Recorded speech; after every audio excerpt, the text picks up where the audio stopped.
അതിലേക്ക് വരാം. ഇപ്പോൾ ശ്രീമതി സജിത മഠത്തിൽ നമുക്കൊപ്പം ചേരുകയാണ്. Good morning ma'am. നമുക്ക് ഇന്നലെയൊക്കെ നമ്മൾ ഞെട്ടിയ വാർത്തകളാണ് പുറത്തു വന്നത്. ആ ഹേമ കമ്മിറ്റി റിപ്പോർട്ടിൽ നമ്മൾ പ്രതീക്ഷിച്ചിരുന്നതിലും അപ്പുറത്തേക്ക് കാര്യങ്ങൾ ഉണ്ടായിരുന്നു എന്നുള്ളത് നമ്മളെ ഞെട്ടിക്കുന്നത് തന്നെയാണ്. ഇനി എന്താണ് പ്രതീക്ഷിക്കുന്നത്? ഈ വിവരങ്ങൾ പുറത്തു വന്നിരിക്കുന്നു, പക്ഷേ ഇത് ആരൊക്കെയാണ് എന്തൊക്കെയാണെന്നുള്ള കാര്യങ്ങൾ വ്യക്തി വിവരങ്ങൾ അത് പുറത്തു വിട്ടിട്ടില്ല.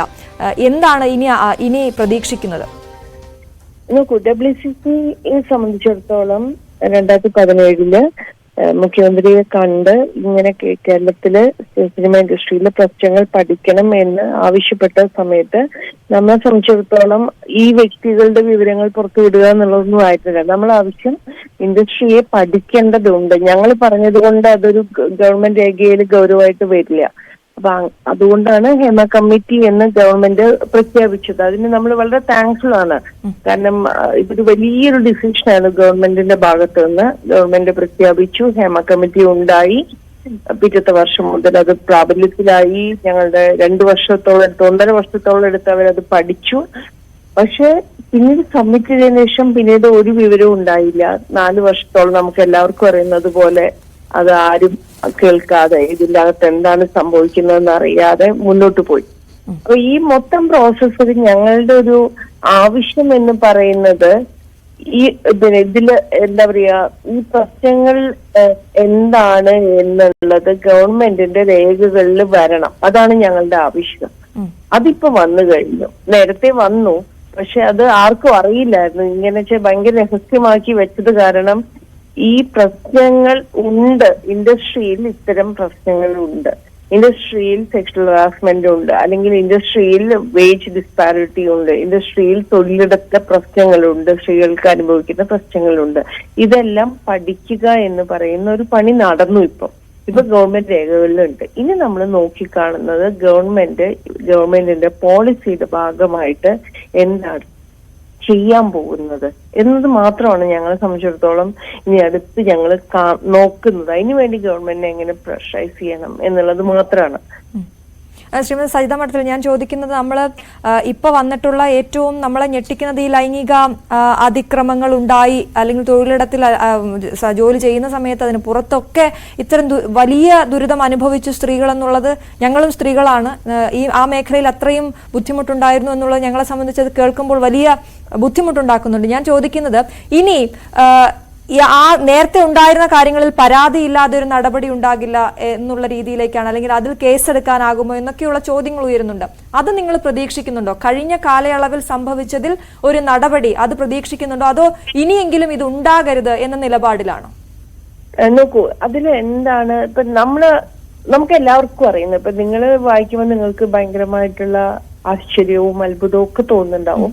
ഞങ്ങളെ സംബന്ധിച്ചിടത്തോളം ഇതിൽ പറഞ്ഞ പല കാര്യങ്ങളും ഞങ്ങൾ നേരത്തെ കേട്ടിട്ടുള്ളതാണ്. അതേപോലെ ഇപ്പോഴും കേട്ടുകൊണ്ടിരിക്കുന്ന കാര്യങ്ങളാണ്. ഇതൊന്നും പുതിയ കാര്യങ്ങളേ അല്ല. ഇതിൽ പറഞ്ഞ കാര്യങ്ങളൊന്നും തന്നെ ഞങ്ങൾക്ക് പുതിയ കാര്യങ്ങളല്ല. പക്ഷെ ഇനിയുള്ള സ്ത്രീകൾക്ക് ഇപ്പൊ ഞങ്ങളിത് തുറന്നു പറഞ്ഞത് കൊണ്ട് ഞങ്ങളെ ജീവിതത്തിന് നന്നായി ബാധിച്ചിട്ടുണ്ട്. ഞങ്ങൾ കുറെ പേരുടെ, ഇപ്പൊ നിങ്ങൾക്ക് പാർവതിയെ അറിയുന്നുണ്ടാവോ, അല്ലെങ്കിൽ റീമ കല്ലിങ്ങലിനെ അറിയുന്നുണ്ടാവോ, അല്ലെങ്കിൽ 4-5 പേര് നിങ്ങൾക്ക് അങ്ങനെ പറയാം. അങ്ങനെ അല്ലാതെ ഈ WCCയുടെ ഭാഗമായി നിന്ന ചെറിയ രീതിയിൽ സിനിമയെ ഡിപ്പെൻഡ് ചെയ്തെന്ന് ഞങ്ങളെപ്പോലുള്ള കുറെ പേരുടെ ജീവിതത്തിനെ ഇത് ബാധിച്ചിട്ടുണ്ട്. മനസ്സിലായില്ലേ? ഞങ്ങൾക്ക് പേടിയാണ് സത്യം പറഞ്ഞെങ്കിൽ പൊതുവേദിയിൽ വന്ന് ഇത് ഞങ്ങളുടെ പ്രസൻസ് എങ്ങനെ ഉണ്ടാവുക എന്ന് പറയുമ്പോൾ തന്നെ നമുക്ക് ഒരു ഒരു സിനിമ കിട്ടാതിരിക്കാനുള്ള റീസണായി മാറുക ചെയ്യുന്നത്. ഇത് സംഭവിച്ചു കഴിഞ്ഞു. എത്രയോ പേരുടെ ഇതിൽ പങ്കെടുത്ത് ഞങ്ങളുടെ ഭാഗമാണ് എന്ന് എങ്ങനെങ്കിലും അറിഞ്ഞു കഴിഞ്ഞിട്ടുണ്ടെങ്കിൽ പിന്നെ ഇൻഡസ്ട്രിയിലേക്ക് വരാനുള്ള സാധ്യത അവർ മനഃപൂർവ്വം അല്ലെങ്കിൽ പോലും അത് സംഭവിക്കുന്നുണ്ട്. മനഃപൂർവ്വമാണോ എന്ന് എനിക്കറിയില്ല, ചിലപ്പോൾ മനഃപൂർവ്വമായിരിക്കാം, അത് സംഭവിക്കുന്നുണ്ട്. അപ്പൊ അതുകൊണ്ട് ഇത് ഞങ്ങൾക്കൊരു പുതിയ കാര്യമല്ല. പക്ഷെ ഇതിൽ എന്ത് രീതിയാണ് ഇനി മുന്നോട്ട് പോകേണ്ടത് എന്നുള്ളത് WCC സീരിയസ് ആയിട്ട് ആലോചിച്ചിട്ട് തീരുമാനിക്കേണ്ട കാര്യമാണ്. അതെനിക്ക് പറയാൻ പറ്റില്ല. കാരണം ഇന്നലെയാണ് അത് വന്നത്. ഞങ്ങൾ എല്ലാവരും അത് വായിക്കുകയും അതിനെക്കുറിച്ച് സംസാരിക്കുകയും ഒക്കെ ചെയ്തുകൊണ്ടിരിക്കുകയാണ്. ധാരാളം മീറ്റിങ്ങുകൾ ഞങ്ങളുടെ ഇടയിൽ നടക്കുന്നുണ്ട്. അപ്പം അതിനെപ്പറ്റി എനിക്കിപ്പോ പറയാൻ പറ്റില്ല. ഞങ്ങൾ ഇനി അതിൽ ഒരു അപേക്ഷ കൊടുക്കുമോ ഇല്ലയോ എന്നൊന്നും എനിക്കിപ്പോ പറയാൻ പറ്റില്ല. കാരണം അത് ഞങ്ങൾ ഇനി പഠിച്ചിട്ട് പറയേണ്ട കാര്യം. കാരണം ഇത്രയും കാലം നമുക്ക് എന്താ പറയാ ഇതിൽ ഇന്നതായിരിക്കും എന്നൊക്കെ ആന്റിസിപ്പേഷൻസ് ആണ്. ഇപ്പൊ അങ്ങനെയല്ല, സോളിഡ് ആയിട്ട് നമ്മളുടെ മുന്നിൽ രേഖകൾ ഇരിക്കുവാണ്. അപ്പൊ അത് പഠിക്കാതെ നമുക്ക് അതിലൊരു അഭിപ്രായവും പറയാൻ പറ്റില്ല.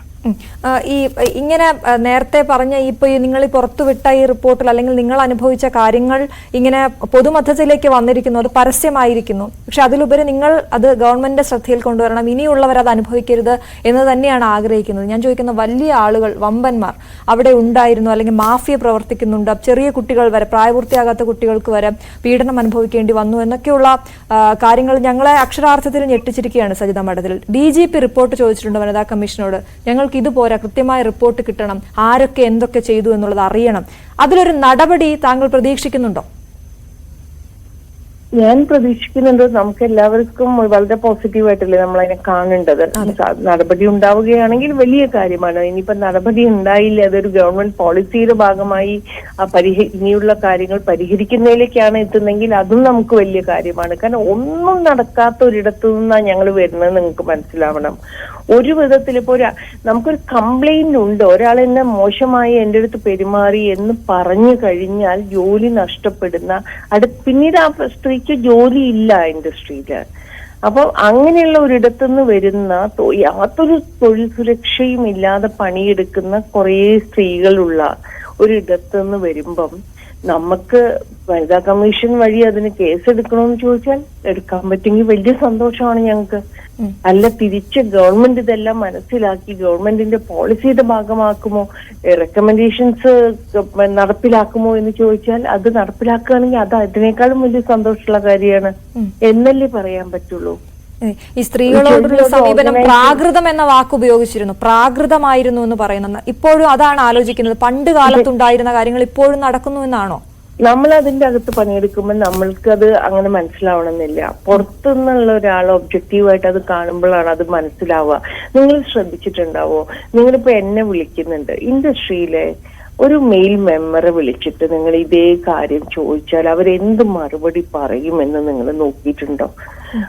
ഇൻഡസ്ട്രിയിൽ വളരെ പ്രധാനപ്പെട്ട എത്ര ഓർഗനൈസേഷൻസ് ഉണ്ട്, ആ ഓർഗനൈസേഷന്റെ ലീഡിംഗ് ആയിട്ടുള്ള ആളുകളെ വിളിച്ചിട്ട് ഇതിനോടുള്ള ഒരു കമന്റ് നിങ്ങൾക്ക് കിട്ടുന്നുണ്ടോ? അതെന്തുകൊണ്ടാണ് കിട്ടാത്തത്? അത് തന്നെ നിങ്ങൾക്ക് ആലോചിച്ചറിയാലോ. അവർക്ക് എന്തുകൊണ്ടാണ് അതിനെപ്പറ്റി ഒന്നും മിണ്ടാൻ പറ്റാത്തത്, അവരെന്തുകൊണ്ടാണ് ഗൗരവത്തോടുകൂടി ഈ കാര്യത്തെ കാണാത്തത്? ഇതൊരു സീരിയസ് ആയുള്ള കാര്യമായിട്ട് പോലും അവർ പരിഗണിക്കുന്നുണ്ടോ? അല്ല സരിത മഠത്തിൽ, പക്ഷെ ഇങ്ങനെ ഒരു സോളിഡ് ആയിട്ടുള്ള, താങ്കൾ നേരത്തെ പറഞ്ഞതുപോലെ സോളിഡ് ആയിട്ടുള്ള ഒരു രേഖയാണ് ഈ പുറത്തു വന്നിരിക്കുന്നത്. ഇത് വന്നതുകൊണ്ട് തന്നെ അവർക്കിനി മിണ്ടിയേ മതിയാകൂ, അങ്ങനെ കരുതുന്നില്ല? അങ്ങനെ ഒരു പ്രതീക്ഷ വെച്ചൂടെ? എനിക്ക് അങ്ങനത്തെ വലിയ പ്രതീക്ഷ ആ കാര്യത്തിലില്ല. പക്ഷെ ബാക്കി എല്ലാ കാര്യത്തിലും വളരെയധികം പ്രതീക്ഷയുണ്ട്. ഗവൺമെന്റിൽ വലിയ മാറ്റങ്ങൾ ഉണ്ടാക്കാൻ പറ്റും എന്നൊക്കെ നമ്മൾ പ്രതീക്ഷിക്കുന്നുണ്ട്. അത്രയല്ലേ നമുക്ക് പറ്റുള്ളൂ. പക്ഷെ ഞങ്ങളെ കൊണ്ട് പറ്റുന്നത് ഇപ്പോൾ നേരത്തെ പറഞ്ഞു നിങ്ങൾക്ക് ചോദിക്കാൻ. പക്ഷെ മാധ്യമ പ്രവർത്തകരെ ഞാൻ തീർച്ചയായിട്ടും നമ്മുടെ വിവരാവകാശ കമ്മീഷണറും അതേപോലെ തന്നെ മാധ്യമ പ്രവർത്തകരും ഞങ്ങളോടൊപ്പം നിന്നില്ലായിരുന്നുവെങ്കിൽ എല്ലാ ദിവസവും നിങ്ങൾക്ക് ഇതൊരു ഭയങ്കര ആ ഒരു സപ്പോർട്ട്, ജനങ്ങൾ നൽകിയ സപ്പോർട്ടൊക്കെ വലിയ വലിയ കാര്യം. നിങ്ങൾക്കറിയില്ല, ഇതൊരു ചെറിയ ഓർഗനൈസേഷനാണ്.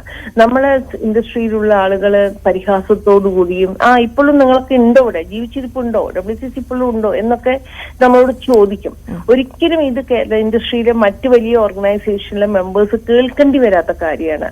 അവരെല്ലാവരും ആ സംഘടന ഒന്നും ചെയ്താലും ഒന്നും ചെയ്തില്ലെങ്കിലും വല്ലപ്പോഴും ഷോ നടത്തിയാലും ആ ഓർഗനൈസേഷൻ ജീവിച്ചിരിക്കും. ഞങ്ങൾ നിരന്തരം ഇങ്ങനെ സംസാരിച്ചുകൊണ്ടിരിക്കണം, മീഡിയയിൽ വന്നുകൊണ്ടിരിക്കണം, എന്നാലേ ഞങ്ങൾ ഉള്ളതായിട്ട് അവർ പരിഗണിക്കുള്ളൂ. നിങ്ങളെല്ലാം തല്ലിപ്പിരിഞ്ഞു പോയോ എന്നൊക്കെ നമ്മൾ സ്ഥിരമായി കേൾക്കുന്ന കാര്യങ്ങളാണ്. പക്ഷെ നമ്മൾ പണിയെടുക്കുന്നുണ്ട്. നമ്മൾക്ക് ഒന്നും ഇല്ലാത്തടത്തുനിന്ന് ഒരു ഫണ്ടും ഒന്നുമില്ലാതെ നമ്മളെ കയ്യിൽ നിന്ന് പൈസ എടുത്തിട്ട് തന്നെയാണ് ഞങ്ങൾ ഈ പണിയെടുക്കുന്നത്. ഞങ്ങൾ ഇങ്ങനെ സംസാരിച്ചുകൊണ്ടിരിക്കുന്നത്, ഞങ്ങൾ പരസ്പരം ഇതിനെ എങ്ങനെ മുന്നോട്ട് പോകും എന്ന് ആലോചിച്ചുകൊണ്ടിരിക്കുന്നത്. അപ്പൊ ആ അർത്ഥത്തിൽ ഞാൻ വളരെ ഹാപ്പിയാണ് എന്റെ ടീമിന്റെ അടുത്ത്. WCC ആസ് എൻ ഓർഗനൈസേഷൻ അതിന്റെ ഭാഗമായാലും ഇപ്പൊ ഞാൻ വളരെ വളരെ ഹാപ്പിയാണ്. ഇപ്പൊ ഇന്ന് സോഷ്യൽ മീഡിയയിൽ ഞങ്ങളെ കുറിച്ച് നല്ല വാക്കുകൾ കേൾക്കുമ്പോൾ എനിക്ക് വളരെയധികം സന്തോഷമുണ്ട്. കാരണം അത്രയും ചീത്ത വാക്കുകൾ നമ്മൾ കേട്ടിട്ടുണ്ട്, അത്രയും തെറികൾ നമ്മൾ കേട്ടിട്ടുണ്ട് സോഷ്യൽ മീഡിയയിൽ. അപ്പൊ ഒരു ദിവസമെങ്കിലും ഒരു നല്ല വാക്ക് കേട്ടു എന്നുള്ളത് നമ്മളൊരു പോരാട്ടത്തിന് ഇറങ്ങുമ്പോൾ ആദ്യം ഇറങ്ങുന്നവർക്ക് അടി കൊള്ളും, അത് ഉറപ്പുള്ള കാര്യമാണ്. നമ്മൾ നേരത്തെ തൊട്ട് കാണുന്നതല്ലേ. പക്ഷേ ആ അടി കൊണ്ടതിന് ഗുണമുണ്ടായി എന്ന് നമുക്കിപ്പോ ബോധ്യമാകുന്നില്ല. അല്ലെങ്കിൽ ഗുണമുണ്ടാകട്ടെ. പിന്നെ സജിത മഠത്തിൽ പറഞ്ഞ പോലെ അവർ മിണ്ടണം, അവിടെയുള്ള ആളുകൾ അവർ സംസാരിക്കുക തന്നെ വേണം. ഞങ്ങൾ ചോദിച്ചുകൊണ്ടേയിരിക്കും, നിങ്ങൾക്കൊപ്പമുണ്ട് എന്നൊന്നുകൂടി പറയുകയാണ്. Thank you so much. ശരി, ശ്രീമതി സജിത മഠത്തിലാണ് നമ്മളോട് സംസാരിച്ചത്. അവർ